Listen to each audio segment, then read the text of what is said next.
Good evening friends. మనం ఇక్కడ హైదరాబాద్కి వచ్చి ఉన్నాము. హైదరాబాద్లోని కాళీ మందిర్ లో మన జయన్న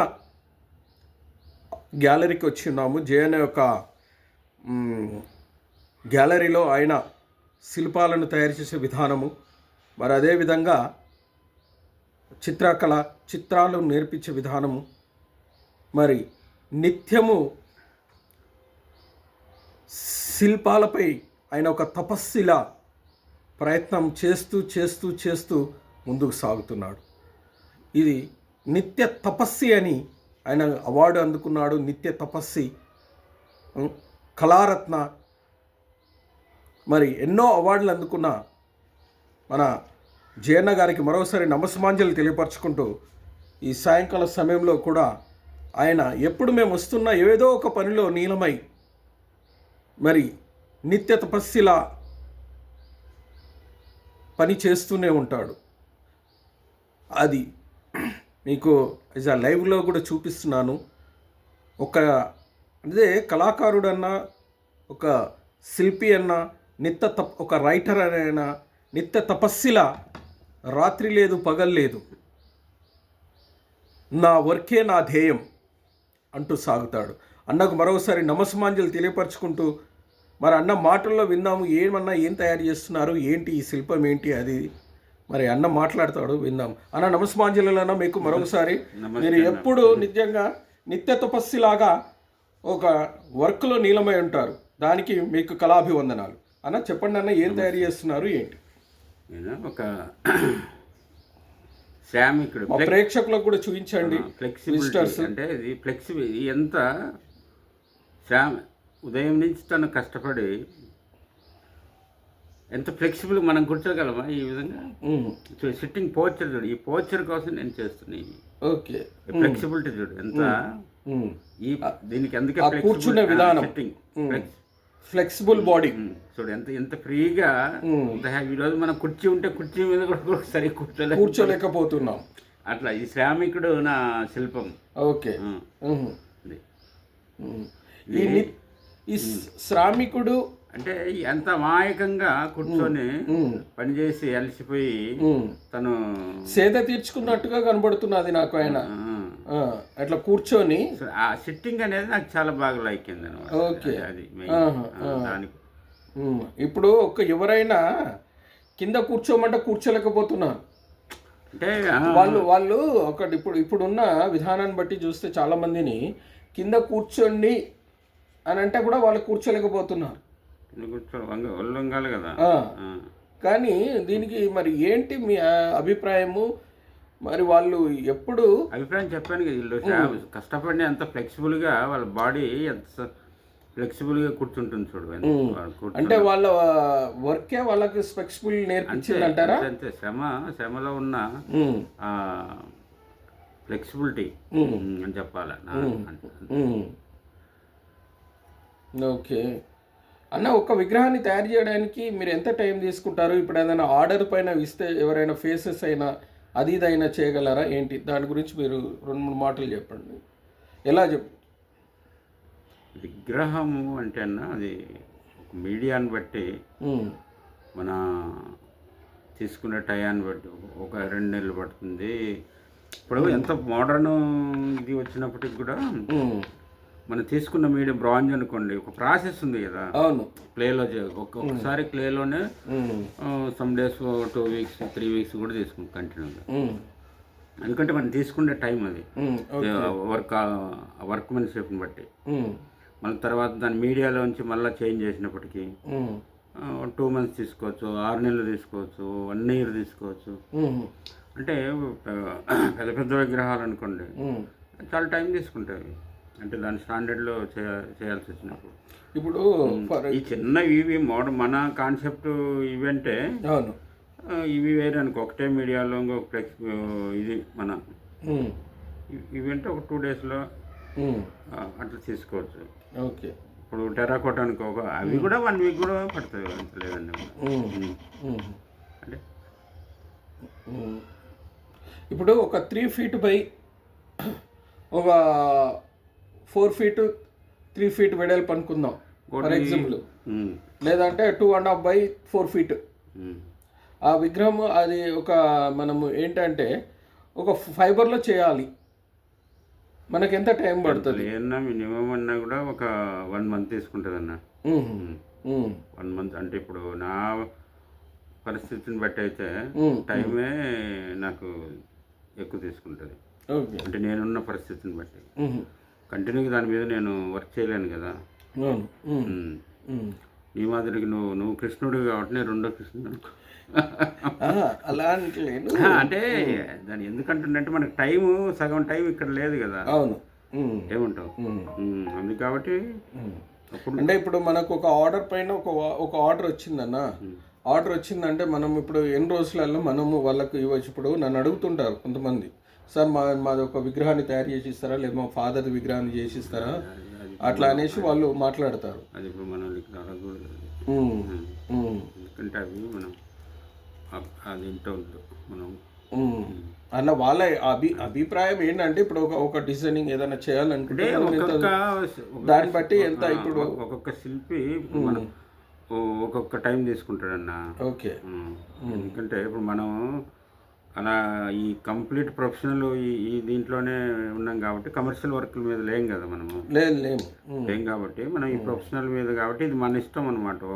ఒక్కోసారి 2 daysలోనైనా ముగిస్తాం, 1 week, 10 days, 1 month. Depend for ఇప్పుడు మనం ఎక్కువ టైం తీసుకోనైనా మీడియా ఇప్పుడు మళ్ళీ దీన్ని మళ్ళీ డైవర్ట్ చేసి ఇంకో దానికి వేయాలా, కొన్ని కాంపిటీషన్ పంపాలా, మనదంతా ప్రొఫెషనల్ మెథడ్స్ కదా. కాబట్టి అవి మళ్ళీ అన్నప్పుడు దానికి మళ్ళీ వర్కర్లు అవి అదంతా ఇంకా వేరే ప్రాసెస్ అంతా వేరే విధంగా వెళ్తుంది. దానికి ఇప్పుడు మనం తీసుకున్న టైం అంటే కరెక్ట్గా అది వర్క్ని స్టార్ట్ చేసినప్పుడే దాని టైం అంతా చెప్పగలం. ఓకే, అంటే ఇప్పుడు వర్క్లో మనం ఇంత అని టైం చెప్పలేము, కానీ ఆ వర్క్ తీసుకెళ్తున్న విధానాన్ని బట్టి ఆ వర్క్లో ఉన్న డీప్నెస్ని బట్టి టైం తీసుకుంటుంది అంటున్నారు మీరు. ఒక మాటలు చెప్పాలంటే అది కూడా కరెక్ట్, అది కూడా కరెక్టే. తీసుకొని అంత అయిపోయిందనే కాదు కదా, లేదు వాళ్ళకి సాటిస్ఫాక్షన్ అయ్యేంత వరకు మనం చేయాలి. మెయిన్ విషయం ఏంటంటే మీరు తమరు చెప్పదగ్గ విషయం ఏంటిదంటే ఒక వర్క్ నేను తీసుకున్నాను అంటే ఎదుటి క్యాండిడేట్ను కూడా ఇప్పుడు వాళ్ళు ఆర్డర్ ఇచ్చిన వాళ్ళని సాటిస్ఫాక్షన్ చేసేంత వరకు నేను వర్క్ చేస్తాను. ఆ వర్క్కు తగ్గ టైం అనేది మేము చెప్పలేము, కానీ కంప్లీట్ చేస్తాం. అలానే కదండి, ఎవరైనా వర్క్లో ఒక వర్క్ తీసుకున్నప్పుడు వర్క్కి ఇది వాళ్ళ ఇది ఉంటుంది కదా. అవును, అంటే ఏంటంటే ప్రొఫెషనల్గా ఏంటంటే మనం చేసిన వర్క్లు వేరే తీసుకొని పోయేదానికి అది వేరే విషయం. ఈ కమర్షియల్ మెథడ్ వేరే అని చెప్తున్నారు. ఫ్రీలాన్స్ వర్క్లు ఇవి ఎట్లుంటాయంటే అది క్లయింట్ని బట్టి వాళ్ళ టేస్ట్ని బట్టి ఓకే ఇలా ఉంటాయి.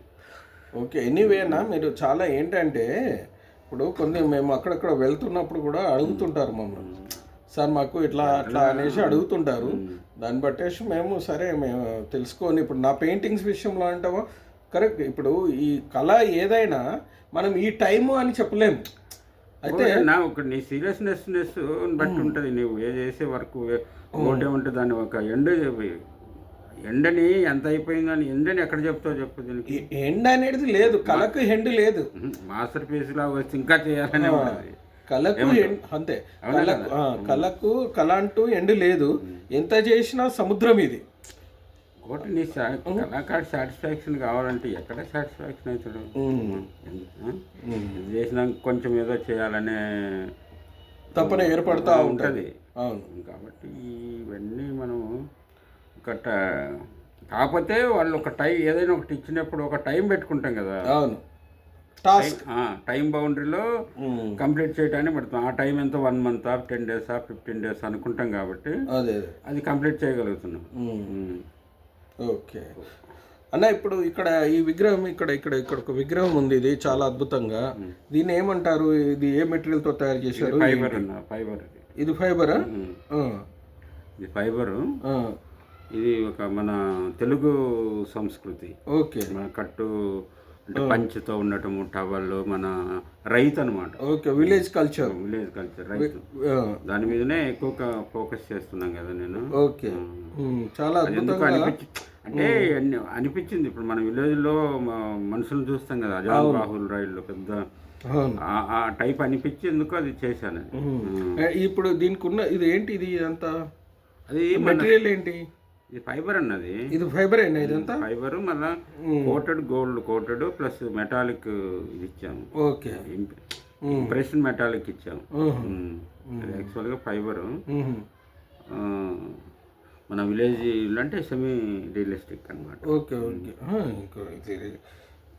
మన విలేజ్ కల్చర్ను తీసుకున్నారు మన పూర్వీకులు. ఎలా పూర్వీకులు ఎందుకు ఇప్పుడు మన ఉంటారు కదా, వాళ్ళు కట్టు, వాళ్ళ ఎట్లాంటి మనుషులు, వాళ్ళ కట్టు బొట్టు, వాళ్ళ యొక్క జీవన శైలి. వాళ్ళ పంచ, మా ఫాదర్ ఉండే ఇప్పుడు ఇలాంటి పంచ కట్టుకొని ఒక ఇది టైప్ ఆఫ్ జుబ్బా వేసుకొని, జుబ్బా అంటారా దాన్ని? అక్కడ ఒక్కొక్క సైడ్ ఒక్కొక్క పేరు పెట్టి పిలుస్తారు, జుబ్బా అంటారు. ఓకే. అట్లాగా ఉండి ఆ డ్రెస్లో చూసాను నేను. అది ఒకసారి గుర్తొచ్చి ఇది చేశా. వస్తుంది, చాలా అద్భుతంగా ఉందన్న, చాలా అద్భుతంగా. దాని ఏంటంటే ఇప్పుడు రియల్ అన్ని డీటెయిల్ కాకుండా ఈ టైపు ఎందుకో నాకు చాలా రియలైజ్గా ఒక చూస్తుంటే ఒక స్వీట్నెస్, ఒక బ్యూటీనెస్ కనబడుతుంది, ఒక హ్యాపీ ఫీల్ అవుతుంది, విలేజ్కి వెళ్ళినట్టుగా అనిపిస్తుంది ఈ విగ్రహాన్ని చూస్తుంటే. ఒక గ్రామంలో ఉన్నట్టుగా, అబ్బా ఇంత బాగుంటుందా ఒక శిల్పకళ అనేది 3 డైమెన్షనల్ షేప్లో చాలా అద్భుతంగా అట్లా మనిషి అక్కడ నిలబడ్డా అన్నట్టుగా కనిపిస్తుంది అన్న శిల్పం. ఎప్పుడు ఇది శిల్పం చేస్తుంటే దాన్ని మొన్న కూడా చెప్పాను కదా నీకు. అవును, దాని టేస్ట్ వేరు. చాలా అద్భుతంగా ఉంది. మరి ఇక్కడ ఇంకొక శిల్పం ఉంది, ఈయన ఏంటి పైకి చూస్తున్నాడు, సైడ్ చూస్తున్నాడు. ఓకే. అంటే వరుణ దేవుని కోసమే ఆకాశం వైపు కానీ తన జీవితం వైపు. ఇప్పుడు వర్షం పడితే తన పొలం పండుతుంది. అవును. ఎప్పుడు వస్తాయిరా అని వర్షం ఆకాశం వైపు చూస్తున్నాడు. ఓకే. అది లేదనుకో, ఒక కోరిక, నా కోరిక ఎప్పుడు తీరుతుంది ఏదైనా కానీ, మన ఈవెన్ మనమైనా కూడా ఏదైనా. అవునవును. అట్లా ఏదో ఎదురు చూపు, అంటే పెద్ద పెద్ద ఇవి అవసరం లేదు, కాన్సెప్ట్లోనే ఇది కాదు, ఏదో దానికి కొత్తవి పెట్టిన అవసరం లేదండి. మనకున్న రియల్ ప్రాబ్లమ్స్ చాలా ఉన్నాయి. అవును.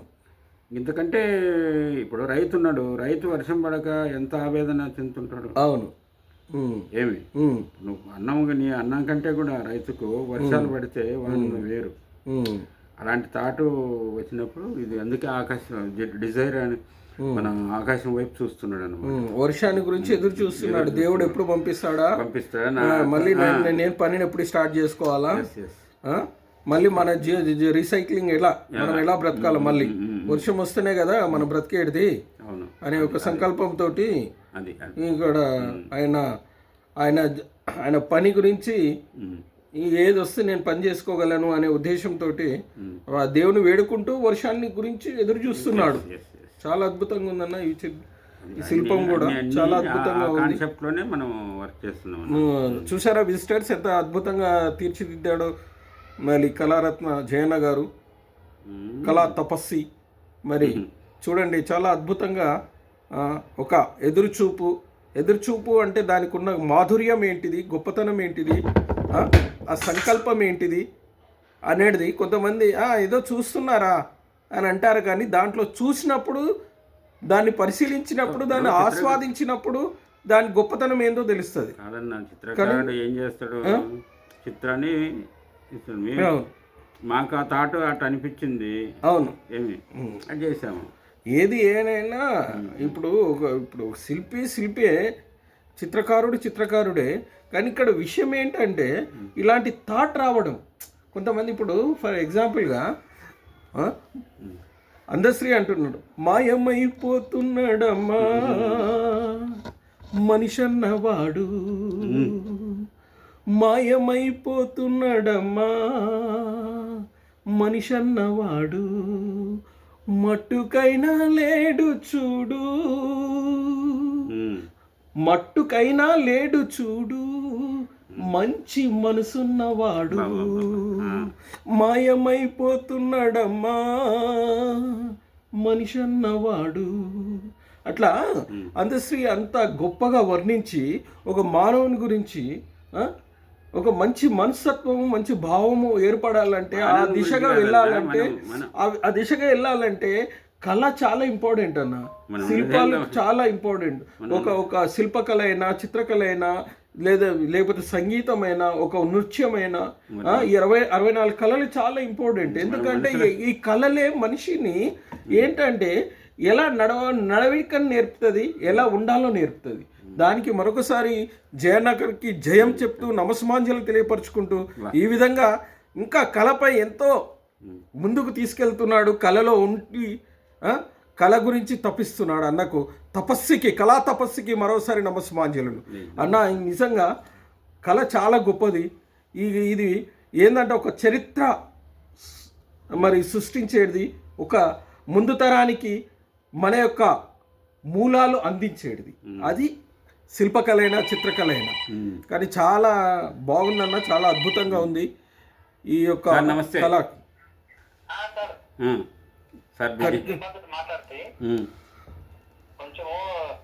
అలా సరే అలా చిత్రకళ గురించి చాలా శిల్పకళ గురించి చాలా అద్భుతంగా వర్ణించి ఉన్నాడు. సరే సార్.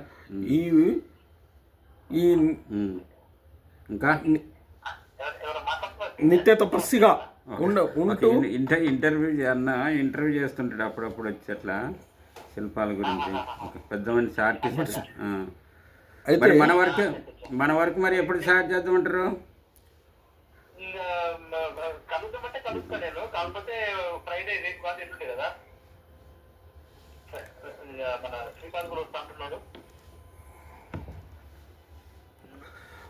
కనుక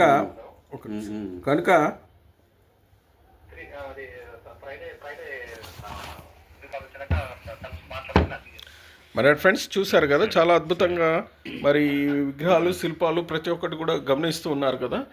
మీరు ఈ నిత్య తపస్సి జయన్న గారి తపనని చూడండి.